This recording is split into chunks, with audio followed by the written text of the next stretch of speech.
I continue the systematic and ordered commentary of the preface of the Phenomenology of Mind.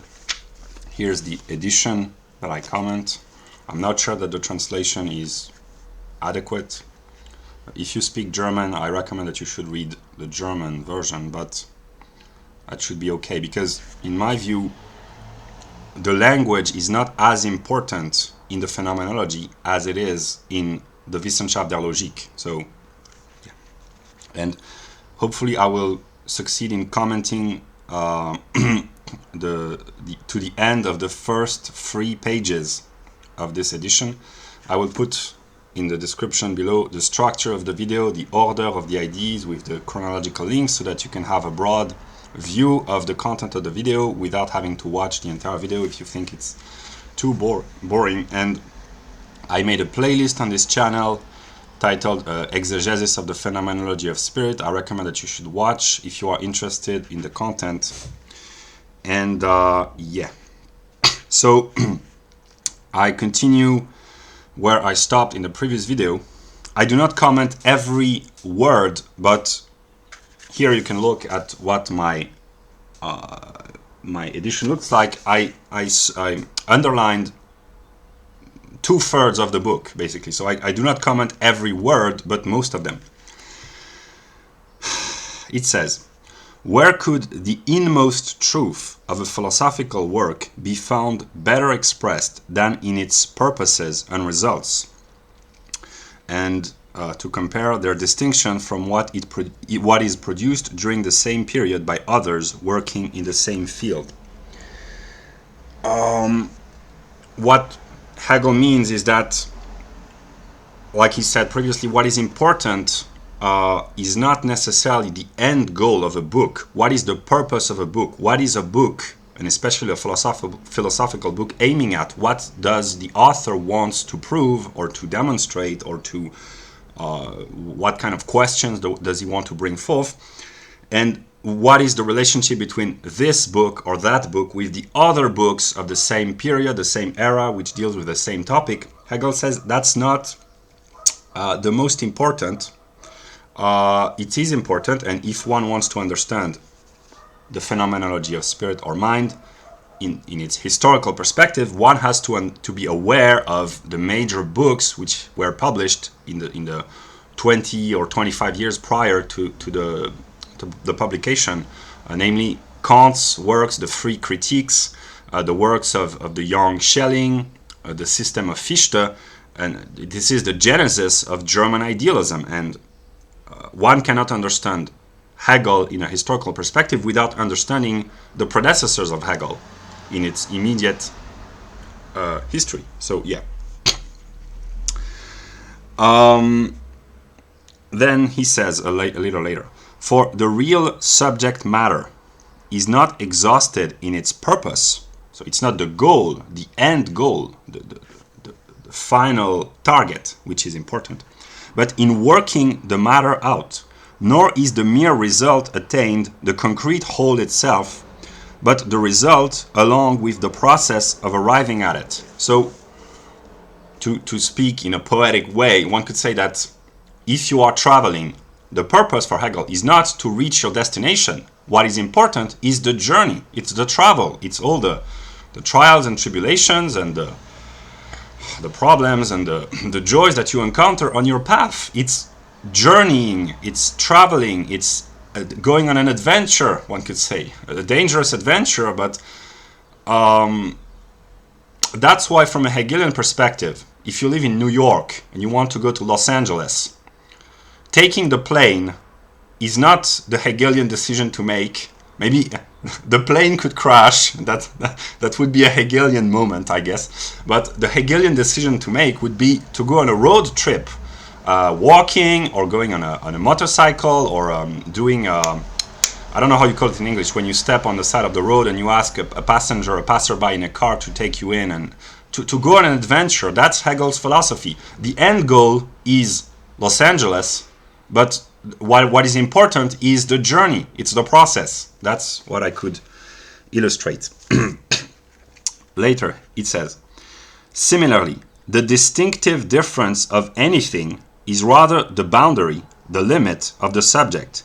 It is found at that point where the subject matter stops, or it is what this subject matter is not. So here we are dealing with distinctions that are found at the beginning of the Wissenschaft der Logik between Limit, die Grenze in German, the finite, the determination, die Bestimmtheit. So it's quite complex. So what is fascinating about Hegel is that the phenomenology can be interpreted through the mirror looking glass, through the glasses of the logic and the encyclopedia, and these three books can be read through one another. So that's quite complex.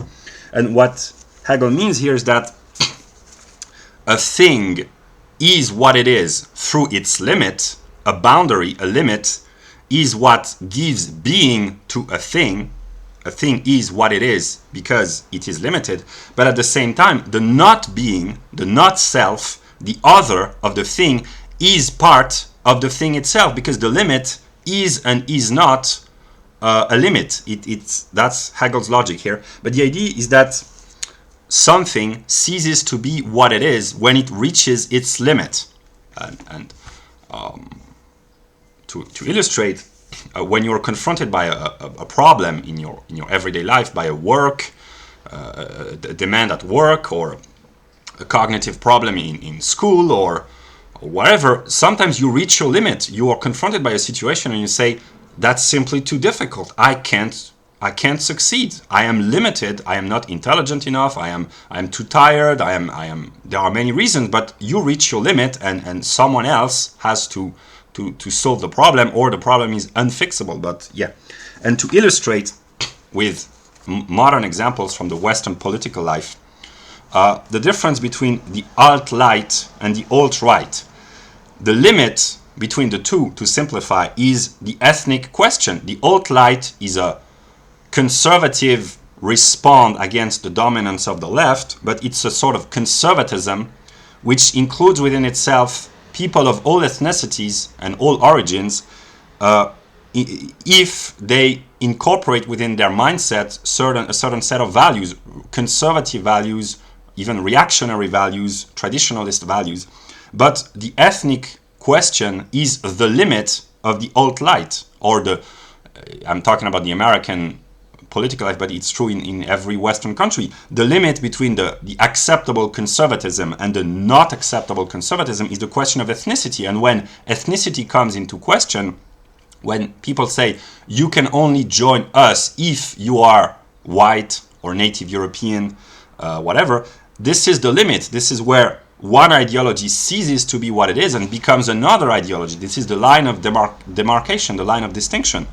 And another illustration, the limit between the leftist, cosmopolitan, liberal, as understood in the US, worldview and the conservative worldview for the ordinary person who is not a born conservative but who has no political ideology. But the change can occur, for instance, with questions such as the toilets for transgender people. Should we make transgender toilets, or should we accept all illegal immigrants? There can be a limit in the mind of the ordinary person who says, I am willing to accept immigrants, I am willing to tolerate people of all colors, all nationalities, but accepting X amount of illegal immigrants, that's the limit for me. And I cannot accept the left if the left wants to accept all immigrants, so I will become a conservative. That's an illustration of you reach the limit, you reach the border, the intellectual border, and it is a change in your mindset. It's a change in political life and a change in the development of consciousness. This is what Hegel talks about. And this passage from one object, for lack of a better word, to another, a thing to another, by transcending the limit, is the entire history of philosophy and the entire history of thought. And since everything derives from philosophy, in my view, religion, politics, and so on and so forth, what is true in philosophy is true in all other fields of human consciousness. So, yeah. Then Hegel says, a little later, the easiest thing of all is to pass judgments on what has a solid, substantial content. It is more difficult to grasp it, and most of all difficult to do both together and produce the systematic exposition of it. And here I must say that Hegel is right, because to judge, from a logical standpoint, a judgment is a singular which is subsumed by a universal. It's a subject which is put under a predicate. Socrates is a man. Socrates is a singular or a subject. Man is a universal predicate. So to judge from a logical standpoint is to predicate a determination to a singular subject. But when we speak about judgment in everyday life, we think moral judgment, that's good, that's bad, that's evil, that's right, that's wrong, or aesthetic judgment, that's good, that's tasty, that's disgusting, that's beautiful, that's ugly. And we judge constantly, and in my life I have judged everything and everyone. So to judge means to downgrade or to upgrade, to value or to disregard others. But it's very easy to judge, but then you will be judged by those you have judged. That's Hegel's philosophy. And it is much more difficult to understand, to comprehend, to say, oh, this movie is boring. That's a judgment. Or to say this person is ugly, or this behavior is evil or nasty. That's very easy to judge. But what is more difficult is to understand how this movie or this person or this behavior has come into being, and to offer the rational process which explains why things are the way they are. And in order to comprehend, to understand in the conceptual sense, one has to use determinations, reasons, causes, namely categories. We have to use our mind to transform what is immediately given and to give a broad perspective of why things are the way they are. And this is the most difficult. And then an interesting passage. I will comment long about this passage because it's really interesting. The beginning of culture and of the struggle to pass out of the unbroken immediacy of naive psychical life has always to be made by acquiring knowledge of universal principle and points of view. Here I will stop there and briefly comment. What the translation is not very satisfactory. That's a judgment. I should not judge. Let us say that the translation is good, but it's better in German. The idea is that the substantial immediacy, what does Hegel mean? That's a conceptual understanding that we cannot understand. It's the idea that to live in harmony with nature and in harmony with the whole of being. That's kind of heavenly, earthly paradise. The idea that there is no distinction between the self and the world. The view that we can have is the idea of the primitive happiness in the mind of Western people, of the so-called primitive peoples of the Australian Aborigines and the people who have preserved their traditions in the Amazonian forest or in Siberia or whatever. The idea that there are people on this planet who still live in harmony with being, in harmony with nature. And we in the West have been separated because of the modern life. This is the story, because of our intellectual ego, our greedy ego, as they call this. And the idea of Hegel is that once the unity has been broken, and it has been broken, we are dissatisfied, we are separated, we are disconnected. What has to be done is to grasp universal principles, universal points of view upon the substance, which is being. The substance is another word, a philosophical word for being. It is the totality of all the modes of what is in the attributes of extension, which is space, and thought, which is mind. So the material world and the intellectual world. I simplify. So what Hegel says is that once we are separated from a substantial life, and we are all missing something, we are all separated from ourselves, and we are all feeling desire and lack and need, and what has to be done is, according to Hegel, to think rationally about the substance, to predicate, to determine, to think, to judge in the philosophical sense about what the substance is, what is being. I continue. By striving in the first instance to work up simply to the thought of the subject matter in general, so to think about our presence within being. Not forgetting at the same time to give reasons for supporting it or refuting it. So not saying things are good or bad, but to explain why they are good, why they are bad, and why they are the way they are. To explain, to understand, to grasp, to conceptualize. To apprehend the concrete riches and fullness contained in its various determinate qualities, and to know how to furnish a coherent, orderly account of it, and a responsible judgment upon it. And I take illustrations from the modern Western political life. People who are very far from the idea of being disconnected from the substance, although they are, but that's not how they conceive their situation. But for instance, the conflict between socialism and capitalism. The West is capitalist, but the domination of regulations, legislations, and the welfare state, and the dominance of economics over all spheres of economic regulation over all spheres of economic life in the West is increasing. So this rise of socialism, for lack of a better word, creates, that's the first video when I explained that in the contradictory self-development of the totality, each movement creates its own opposite. So hopefully that's clear now. The rise of socialism creates, dialectically, the need to have less regulations, more economic freedom. So the rise of and the development of a capitalist thought, a revival of capitalist thought. And I can name people like Hans Hermann Hoppe, Thomas Di Lorenzo, all the thinkers collaborating with the Mises Institutes. And when they think about this limited topic, which is important for the majority of people, it's their daily life, so to speak. When they think about capitalism, they also think about socialism, because the two are in a conceptual unity.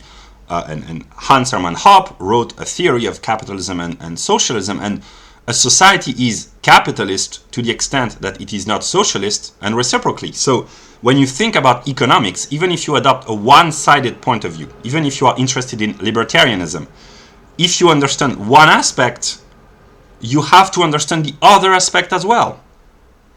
And by thinking about the topic of economics, you are thinking about the universal aspect of economics, because thinking about economics, it doesn't mean that every individual does this individually, but conceptually it is the whole of being which does this through the mediation of particular individuals. It's world spirit thinking itself, to speak like Hegel.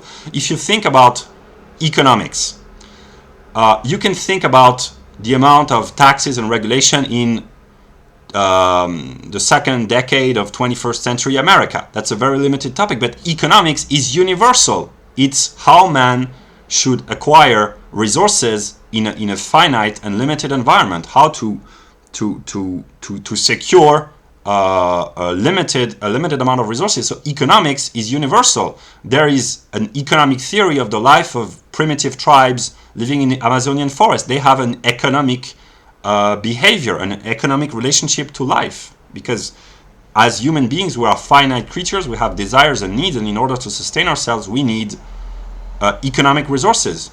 So yeah. Then another illustration. In the pro-white nationalist movement, people want to defend and preserve the white race, and they try to find arguments worthy of preserving the white race, and they stumble upon the question of IQ. And there are many people who say the white race should be preserved because on average the IQ of whites is 100, which is very high. It's not the highest, but it's important, and high IQ on average enables social productivity, social stability, creativity, artistic and artistic achievements, and so on and so forth. And I can name thinkers like Richard Lynn, Arthur Jensen, Hans Eysenck, Philip Rushton, and many others, Edward Dutton. They are thinking about the question of IQ, and maybe they have been historically motivated by the will to understand the IQ of whites. I don't know what their motivations were, and honestly that's not important. But by thinking about one particular group of people, you think about the universality. So when you think about IQ, you think about IQ from a psychological standpoint, namely what the quantitative measure of intelligence is. So you adopt a universal viewpoint, which is knowledge of anthropology, and the knowledge of IQ brought forth by mostly white and sometimes Jewish scientists in Northern America or England for Richard Lynn, or Britain for Richard Lynn, is true, if the science is correct, for every thinking people, because it encompasses all races and all human beings. So it produces universal viewpoints.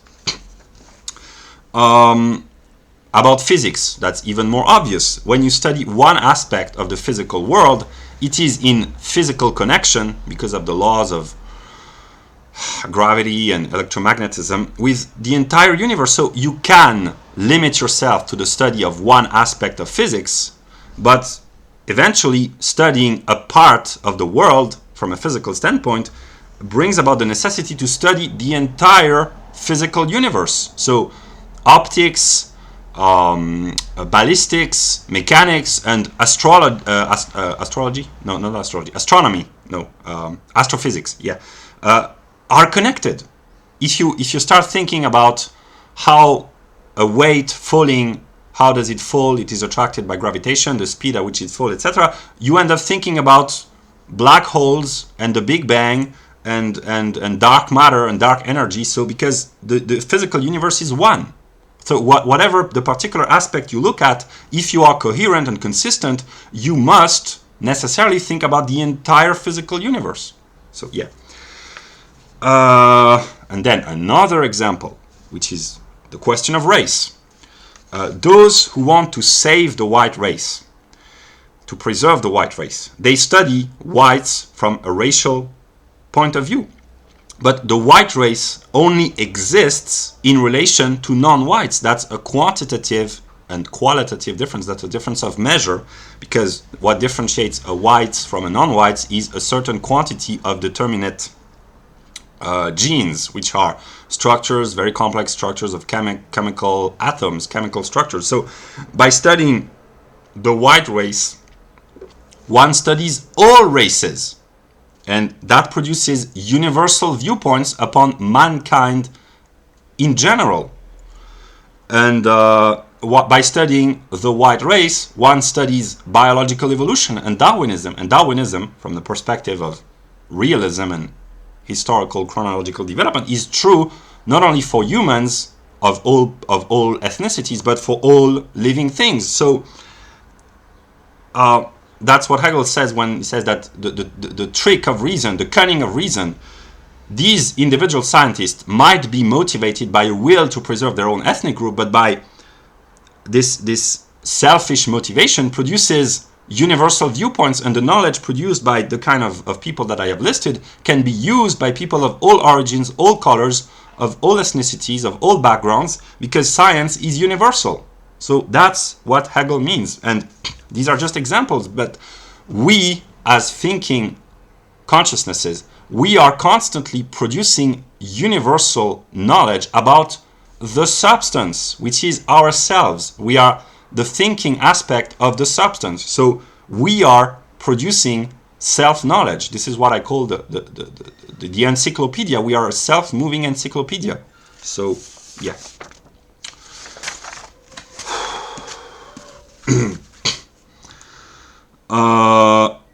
Okay.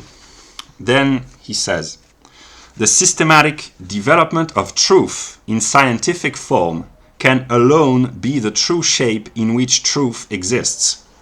What Hegel means by truth is a synonymous for God. So I could say the systematic development of God in scientific form can alone be the true shape in which God exists. And the difference between Hegel and the others is that he says that the self-unfolding process of knowledge must be conceptually grasped in its own inner self-organizing process. So, what I am trying to do, simply, is to show the broad structure, the broad plan, the vision of the totality. But the totality is the totality of all the parts within the whole. So we are living in an age where knowledge is being self-produced by all the minds of mankind. And the only thing that mankind lacks, so to speak, is the consciousness of the movement of the process. And I believe that it is Hegel's philosophy which can bring about this consciousness. So, yeah. To help to bring philosophy nearer to the form of science, and I repeat, for Hegel, science is mystical, what we call mystical, religious, spiritual. This is what Hegel means by science. And Hegel shows that the empirical sciences, physics, chemistry, biology, the social sciences, must eventually lead to a speculative, which means mystical, knowledge. Yeah. So to help to bring philosophy nearer to the form of science, that goal where it can lay aside the name of love of knowledge and be actual knowledge. Actual knowledge is the subject knowing himself to be the object, that the object is not different from the subject. This is the purpose of knowledge, to acquire an infinite knowledge, namely the knowledge of an object which is not different, while at the same time being differentiated, but one nonetheless. This is the purpose of philosophy and of science, according to Hegel. That is what I have said before me. The inner necessity that knowledge should be science lies in its very nature, and the adequate and sufficient explanation for this lies simply and solely in the systematic exposition of philosophy itself. So, the comical aspect of Hegel is that from the perspective of the historical Hegel, many philosophers over the past 2 centuries, from a historical perspective, which is dubious, but have read this sentence and have said, who is this crazy guy who says that he possesses absolute knowledge? Because we are not convinced by your knowledge. Your system is not convincing. But the trick of Hegel is that Hegel's philosophy has to be actualized. And what I am trying to do with cultural Hegelianism is to actualize Hegel, the good old Hegel, the abstract Hegel, and to prove by actualizing Hegel that indeed the necessity that knowledge should become science can only be proven by the systematic exposition of philosophy itself. And the times we are living in is the time of the systematic exposition of philosophy itself. Simply. Then he talks about the accident of the personal element and the particular occasioning influences affecting the individual. And these are the moments that I often talk about in my videos when Hegel criticizes the empirical individual, and I feel this as a personal blame, but as an individual, I am particularized and singularized, and I am influenced by my own contingent determinations, as one could say, my accidental aspects. My mind can reach universality, but I am flawed and tainted and biased and prejudiced by my particularities and my singularities. I am me as an empirical individual. I am a European in my late 20s, male, with Western culture as my particularities. But if I elevate myself in a realm of pure thought, I can speak universal truth. If I say 2 + 2 = 4, this is a universal truth. But Hegel precisely, I will show later, says that mathematical truths are very poor, very abstract, and kind of useless in the perspective of philosophy. So, yeah.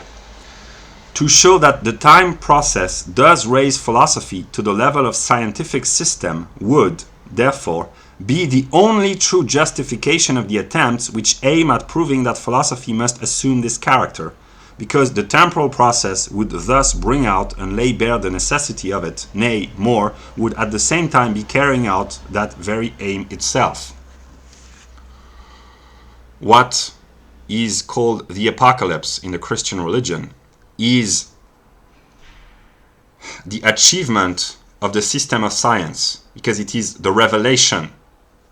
It's the self-revelation of God. It is God becoming conscious of himself. And we, wherever there's a we are all parts of this process of being and being in the mode of Spinoza is both extension and thought, the material world and the intellectual world, we are modes of the substance becoming conscious of itself. So, yeah, I have commented. No, it's been 30 minutes, so I've made the first video, I think was 37 minutes, so I've made more than 1 hour of commentary today just to comment. I have commented this page and these 2 pages. I've commented 3 pages.